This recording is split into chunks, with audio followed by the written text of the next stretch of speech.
नमस्कार, good morning, बहुत बहुत स्वागत है मुनाफे की तैयारी में आपका। आज मैं और नीरज जी आपके समक्ष दिखाई पड़ रहे हैं आपको स्क्रीन्स पे। तो मुनाफे की तैयारी आज सीधा सौदा के साथ हम करेंगे।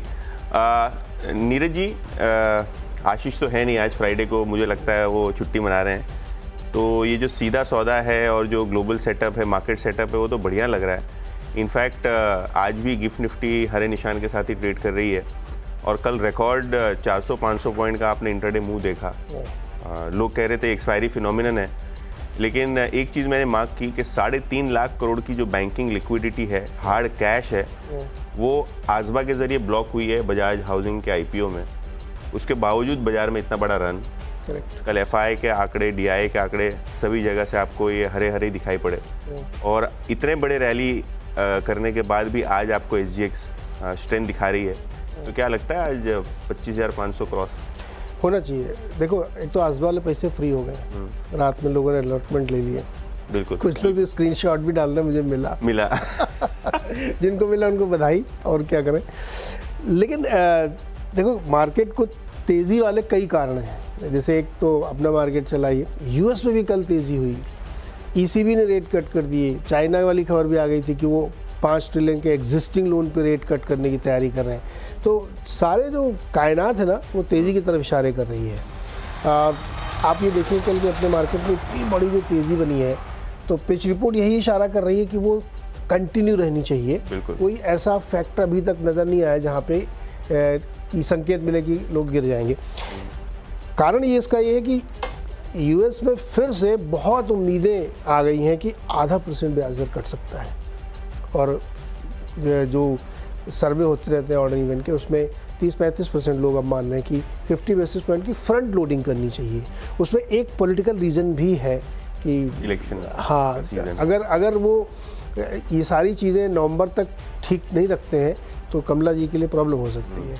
कमला जी पे हमला हो सकता है। हाँ, तो रेट कट करवाना, इकॉनमी वो एकदम चमकदार बनाना उनके लिए पॉलिटिकली बहुत ज़रूरी है। तो अब ये कितना होता है पता नहीं है, तो अगले हमको थर्सडे मॉर्निंग को पता चलेगा। लेकिन माहौल तेज़ी वाला है, तो मेरे हिसाब से पिच तो बढ़िया है, बल्लेबाजी वाली पिच है। और कल जो आखिरी 1.5 घंटे में हुआ है, आखिरी 1.5 घंटे में तो चौके छक्के पता नहीं, मतलब 8-8 रन, 10-10 रन हो रहे हैं। मुझे तो क्रिस गेल की याद आ रही थी, हर बॉल में 6 मारूंगा मैं। सही बात। तो कल वैसी बल्लेबाजी हुई है, तो आज भी मुझे लगता है वैसी होनी चाहिए। तो उसी के अकॉर्डिंगली बहुत सारी जो खबरें उभरी आई हैं वो हमने टीम बनाई है। तो कैसे बनाई टीम आपने?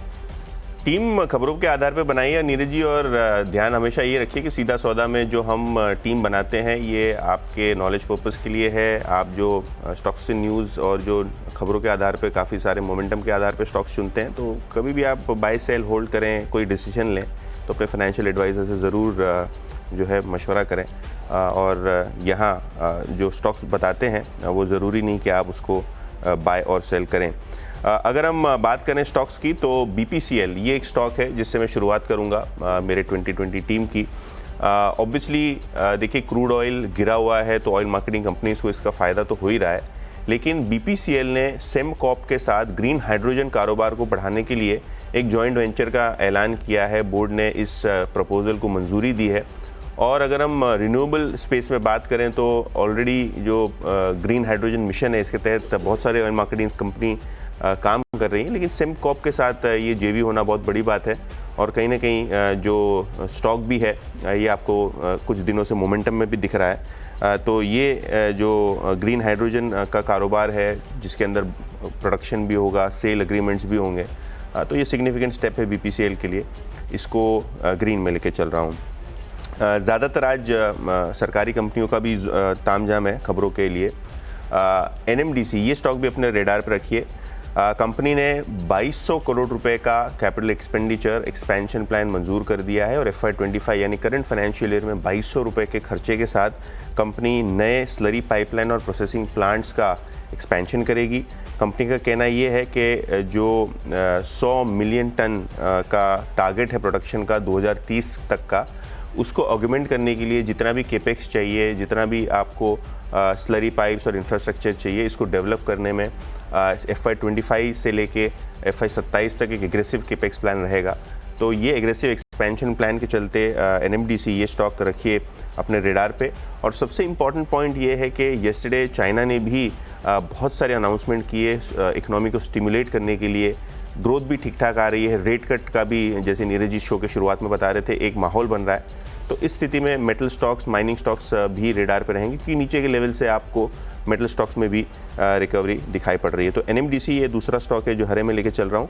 और तीसरा स्टॉक मेरी इस टीम में जो है वो IRCTC है, जहाँ LIC ने अपना स्टेक 7% से बढ़ा के लगभग 9.25% से थोड़ा ज़्यादा कर लिया है। तो एग्रेसिवली LIC अपना शेयर और हिस्सा IRCTC जैसे काउंटर्स में बढ़ा रही है। तो ये स्टॉक भी रखिए अपने रेडार पे। ओके, ये 3 स्टॉक है। मेरा जो पहला स्टॉक है वो है एकम ड्रग्स। ये अभी लिस्ट हुई थी कुछ दिन पहले कंपनी।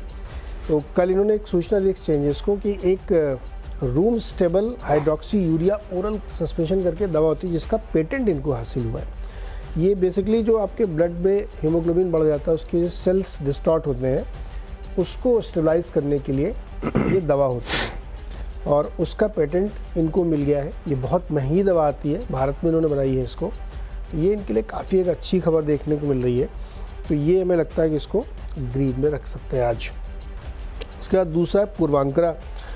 इन्होंने एक जॉइंट वेंचर किया है डेवलपमेंट के लिए, जो कि एक बेंगलुरु में है और एक दूसरा ब्रीच कैंडी मुंबई में मियामी अपार्टमेंट करके जो है, जिसको रीडेवलप करेंगे। सो एक इंटरेस्टिंग बात यह है कि जितने भी बिल्डर्स हैं बड़े, चाहे वो बेंगलुरु के हों या मुंबई के, हाई एंड प्रॉपर्टीज़ में इनकी ज़्यादा दिलचस्पी है। ब्रीच कैंडी बहुत ही हाई एंड इलाका है, तो वहाँ पे रीडेवलपमेंट का होगा। और दूसरा जो बेंगलुरु में भी इन्होंने लैंड पार्सल लिया करीब 2 एकड़ का, उसमें भी वो डेवलप करेंगे। तो रियल एस्टेट की तेज़ी का फ़ायदा उठाना चाहते हैं और जहाँ पे हाई एंड वाली चीज़ें हैं वहाँ पे अभी भी डेवलपमेंट की काफ़ी गुंजाइश बनी हुई है। तो इसलिए इसको भी ग्रीन में लेके चल सकते हैं।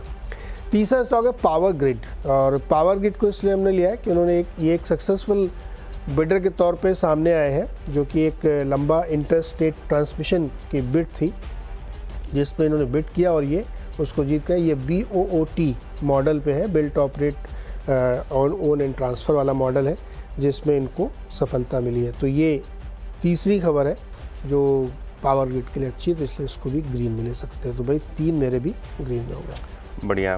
तो ये स्टॉक्स आपके रेडार पे होने चाहिए। ऑब्वियसली जैसे कि मैंने कहा कि बहुत सारे स्टॉक्स आज खबरों के आधार पे हैं। तो रियल एस्टेट पैक में से टार्क यानी द अनंतराज कंपनी, जिसको पहले ये नाम से जानते थे, तो टार्क ने एक नया प्रोजेक्ट लॉन्च किया है गुड़गांव में और इसका नाम होगा टार्क इश्वा। बहुत सारे नए लॉन्चेस टार्क ने किए हैं, अच्छी सक्सेस मिल रही है और जब भी ये लॉन्च करते हैं तो स्टॉक थोड़ा बहुत बज़ पे रहता है। येस्टरडे भी स्टॉक लगभग 1.5-2% की तेज़ी के साथ बंद हुआ। तो आज ये अनाउंसमेंट हुई है टार्क इश्वा, यहाँ आपको एक मोमेंटम फिर से दिख सकता है। तो ये चौथा स्टॉक है जो मेरे रेडार पे है। इसके अलावा अगर हम बात करें स्टॉक्स की तो HG इंफ्रा, ये स्टॉक भी अपने रेडार पे रखिए। सेंट्रल रेलवे से इनको 716 करोड़ रुपए का एक बड़ा ऑर्डर हासिल हुआ है, जिसके चलते आज स्टॉक फोकस में रह सकता है। ऐसे भी बहुत सारे रेलवे के ऑर्डर्स आपको मिलते हुए दिखाई पड़ रहे हैं प्राइवेट कंपनीज़ में। स्टॉक येस्टरडे नरम था, आज एक्सपेक्ट कीजिए कि थोड़ा बहुत मोमेंटम रह सकता है 700 करोड़ के बड़े ऑर्डर के चलते। और जो छठा स्टॉक मेरे लिस्ट पे है वो है ICICI प्रू। कंपनी ने एनालिस्ट डे होस्ट किया था, जिसके बाद बहुत सारे ब्रोकरेजेस ने टारगेट्स रिव्यू किए हैं। IIFL ने अपना टारगेट 750 कर दिया है एनालिस्ट मीट के बाद, जो पहले 700 रुपये हुआ करता था। 2 की टेक अवे बता देता हूँ आपको एनालिस्ट मीट के। सबसे पहले जो डिस्ट्रीब्यूशन बिजनेस है और जो कस्टमर कन्वीनियंस है, ऑपरेशनल एफिशिएंसी है, इस पे कंपनी बहुत ज़्यादा फोकस करने वाली है आगे चलते और above average industry growth deliver करेंगे ये आने वाले 4 से 6 क्वार्टर्स के लिए। ग्रोथ के मामले में मुझे लगता है कंपनी अभी थोड़ी बहुत एग्रेसिव दिखाई पड़ रही है, तो ये स्टॉक भी रखिए अपने रेडार पे। एनालिस्ट मीट के बाद शायद यहाँ भी आपको थोड़ा बहुत मोमेंटम दिखाई पड़े। ओके, तो ये अगले 3 शेयर थे और इसमें अच्छा ICICI प्रू जो है ना, इन्वेस्टर डे कर रहा था, इस बीच इधर खरीदारी भी कर रहा था, वही बताता हूँ। टाटा पावर 4th स्टॉक है। टाटा पावर ने आपको याद होगा कि बहुत सारे चार्जिंग स्टेशंस लगाते हैं, तो इन्होंने टाई अप किया है और बहुत सारे EV चार्जिंग स्टेशन ये लगाएंगे मुंबई, दिल्ली, चेन्नई, बेंगलुरु, कोलकाता, सब जगह पे तो लगभग 200 फास्ट चार्जिंग स्टेशंस लगाने के लिए इन्होंने टाटा मोटर्स के साथ टाई अप किया है, साइन किया है। तो ये खबर में अब चूँकि दोनों ग्रुप कंपनी लेके आपस में कर रहे हैं, टाटा पावर के लिए इसलिए क्योंकि ये जो सेगमेंट है ना चार्जिंग वाला, ये बहुत तेज़ी से ग्रो कर रहा है और ऐसा थोड़ी केवल टाटा मोटर्स ही के लिए होगा, तो इसलिए इसको रडार पर रखिए। 5वां स्टॉक है नज़ारा टेक्नोलॉजीज़। अभी देर रात इन्होंने एक्सचेंज को इन्फॉर्म किया कि इन्होंने मूनशाइन टेक्नोलॉजीज़ में 982 करोड़ का निवेश किया है। और मूनशाइन टेक्नोलॉजीज़ क्या करती है, पोकर गेमिंग का प्लेटफॉर्म पोकर बाजी चलाती है। आप खेलते हैं? पोकर तो नहीं खेलता, लेकिन ये जो पोकर बाजी कभी जाके देखा है क्या? नहीं, पोकर देखा है, मैंने देखा है देखा है। तो ज़्यादा मुझे ताश का शौक नहीं है और रखना भी नहीं चाहिए। लेकिन ये जो नीरज जी पेड गेमिंग है ना, जो रियल मनी गेमिंग जिसको ये एनालिस्ट लोग कहते हैं, इसमें नज़ारा की सबसे पहले एंट्री है। करेक्ट। और 1000 करोड़ का एक्विजिशन है। थोड़ा बहुत मैं अभी प्रेस रिलीज खोल के रखा था, 150 करोड़ मुझे लगता है इन्फ्यूजन भी करने वाले हैं। तो रियल मनी गेमिंग मुझे लगता है ये इंटरेस्टिंग चीज़ हो गई है इनके लिए। देखिए, इस पर सरकार भी बहुत बुलिश है। आप कह रहे थे मोदी जी कह रहे थे कि गेमिंग का बिजनेस बहुत तेज़ी से बढ़ रहा है। एक्चुअली मैं कहीं पढ़ रहा था, एग्जैक्टली मुझे वो याद नहीं आ रहा मैंने कहाँ पढ़ा है। गेमिंग का बिजनेस जो है उसका रेवेन्यू 5-6x हुआ है। हाँ बिल्कुल। तो नो डाउट कि नज़ारा इसमें एक बड़ी अपॉर्चुनिटी देख रहे होंगे। तो ये अभी जस्ट सुबह सुबह आई खबर, तुमने कहा इसको रखना चाहिए। 1000 करोड़ बड़ी रकम होती है और नज़ारा ने भी फंड भी काफ़ी रेज़ किया था, तो इसको ग्रीन में लेके चलते हैं। और 6वां स्टॉक है हुनासा कंज्यूमर। कल आपको याद होगा इसमें सिकोया सहित कई पी फंड ने अपना माल बेचा था। तो कल जिनका इन्वेस्टर डे था उन्होंने 28 लाख शेयर खरीदे और इसके साथ ही मॉर्गन स्टैनली ने भी खरीदे। तो किसने बेचे इससे ज़्यादा इंपॉर्टेंट होता है कि इस मार्केट में कौन खरीद रहा है। तो ये जितनी इस लिस्ट आपको दिख रही है ये सेलर्स हैं। बायर कौन था इसमें? मॉर्गन स्टैनली एशिया सिंगापुर, इन्होंने 24,17,000 शेयर खरीदे और ICICI प्रू लाइफ इंश्योरेंस ने 28,78,000 शेयर खरीदे। तो इसलिए मैं इसको ग्रीन में लेके चल रहा हूँ कि चलो एक ओवरहैंग था वो ख़त्म हो गया और इसमें बड़े प्लेयर इंटरेस्टेड है, उन्होंने बाइंग की है। तो इसके हुनासा को ग्रीन में लेके चल सकते हैं। 6 स्टॉक हो गए, छोटा सा ब्रेक ले लें, एक छोटा सा ब्रेक, उसके बाद फिर अगले 4 आपका स्वागत है। और अब अगले जो 4 स्टॉक्स हैं उसमें 2 तो बड़ी इंटरेस्टिंग रिपोर्ट आई हैं। एक भारतीय हेक्साकॉम पे जेफरीज की रिपोर्ट आई है। उन्होंने कहा है कि ये बेस्ट प्ले है टैरिफ हाइक पे और अपग्रेड किया उन्होंने, होल्ड से बाई कर दिया इसको। टारगेट इसको उन्होंने दिया है 1600 जो पहले 1260 था, तो बड़ा टारगेट अपग्रेड है यहाँ पे। और दूसरा भारतीय इसी की जो पेरेंट कंपनी है उसमें भी इन्होंने यही बात कही है और उसका टारगेट 1970 किया है। एक्चुअली बाई चांस है कि आप ये देखिए कि टेलीकॉम की जितने भी कुछ घटनाक्रम हो रहे हैं टैरिफ हाइक के या इधर उधर, उन सब के बड़े बेनिफिशरी ये हैं। अब जियो तो पता नहीं चलता क्योंकि उसके अंदर ही है, लेकिन फ़ायदा उम्मीद लोग कहते वोडा को होगा, फ़ायदा हो रहा है इधर। सही बात ये है। दोनों स्टॉक दबा के चल रहे हैं, तो ये रडार पर रखिए और जेफरीज पे बहुत बुलिश है। फिर हमने 9th स्टॉक लिया है जोमेटो। इसमें एक बड़ा अपग्रेड आया है, 330 रुपये का टारगेट बर्नस्टीन ने दिया है जो 275 था पहले, टारगेट रेज किया है। और इनका कहना है कि क्विक कॉमर्स जो है एक सबसे तेज़ी से बढ़ता हुआ इनका सेगमेंट है और इसी से आगे चीज़ें बढ़ेंगी और कस्टमर्स के बीच में वो बहुत तेज़ी से पॉपुलर हो रहा है। लोग उसकी सर्विसेज ले रहे हैं जो 10 मिनट 15 मिनट में होता है। तो ये एक सेंटर पॉइंट पे होगा। अब स्विगी की IPO की बातें चल रही हैं, $15 बिलियन को उसको मार्केट कैप मिल सकता है अगर दिसंबर होगा, लेकिन क्विक कॉमर्स एक बड़ी चीज़ होगी। जेप्टो में भी शायद अप्लाई कर दिया है, तो उनका भी IPO वाली तरह की भी है और इसके बहुत सारे मीम भी बन चुके हैं 15 मिनट वाले, आपने अगर देखे हो तो। बिल्कुल, पानी की बोतल वगैरह मंगा रहे थे लोग। तो ये जोमेटो को रखिए ग्रीन में। 10वां स्टॉक है मुथूट फाइनेंस। मुथूट मैंने इसलिए लिया कि गोल्ड आपने देखा होगा $2560 की स्पॉट की क्लोजिंग दी है उसने, ज़बरदस्त तेज़ी है इंटरनेशनल मार्केट में और ये अभी रुकने वाला नहीं है। अभी जो रेट कट होगा बुधवार को, उसके बाद देखिएगा आप और भागे कि डॉलर और वीक होगा तो क्रूड और चलेगा और इसके आगे फेस्टिवल सीजन, दिवाली, दशहरा, धनतेरस, पता नहीं क्या क्या है। तो गोल्ड की कीमत बढ़ने से इनकी जो इन्वेंट्री वैल्यू बढ़ जाती है, प्लस जिसने लोन लिया है उसके पास एक लिया था या और लोन ले सकता है। तो इसी वजह से मुझे लगता है मुथूट फाइनेंस को रडार पे रखना चाहिए। तो मुझे सोच रहा था मैं अभी कैसे निवेश करूं, तो गोल्ड बीज लेना अच्छा है कि निफ्टी बीज लेना अच्छा है? ये मुझे लगता है कि आप वो गोल्ड ले लो ETF, उसका देखो गोल्ड में बढ़त तो तय लग रही है, दिख रहा है कि वो गोल्ड बढ़ेगा। तो आप गोल्ड किसी फॉर्म में ले लो, आप तो 1-2 किलो ऐसे खरीद लो।